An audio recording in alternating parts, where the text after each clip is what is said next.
தஞ்சை மாவட்டம் பாப்பாநாட்டில் இளம்பெண் பாலியல் கூட்டு பலாத்காரம் செய்யப்பட்ட சம்பவத்தில் இதுவரை 4 பேர் கைது செய்யப்பட்டிருக்கக்கூடிய சூழலில் இது தொடர்பான சிசிடிவி காட்சிகள் வெளியாக இருக்கின்றன. முழு விவரங்களோடு இணைகிறார் எமது செய்தியாளர் ராஜ்குமார். அவரிடம் பேசலாம். வணக்கம் ராஜ்குமார், இந்த சிசிடிவி காட்சிகள் தொடர்பான விவரங்கள். சரிதா, அதாவது கூட்டு பாலியல் வன்கொடுமை விவகாரம் சிசிடிவி காட்சி தற்போது வெளியாகி பெரும் பரபரப்பை ஏற்படுத்தியுள்ளது. இந்த வீடியோ காட்சிகள் சமூக வலைதளங்களில் தற்போது வைரலாகி வருகிறது.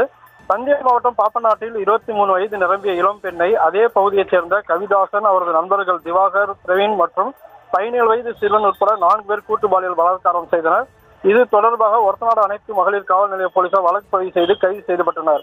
இளம் பெண் பாலியல் வன்கொடுமை செய்யப்பட்ட சம்பவம் பாப்பநாடு பகுதியில் பெரும் அதிர்ச்சியை ஏற்படுத்தி இருந்த நிலையில் 4 பேரை கைது செய்துள்ளனர்.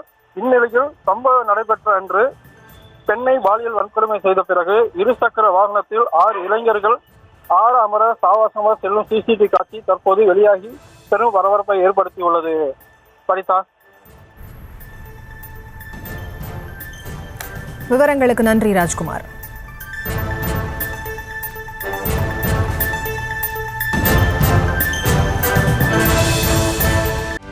செய்திகளை உடனுக்குடனும் துல்லியமாகவும் தெரிந்து கொள்ள சப்ஸ்கிரைப் பண்ணுங்க.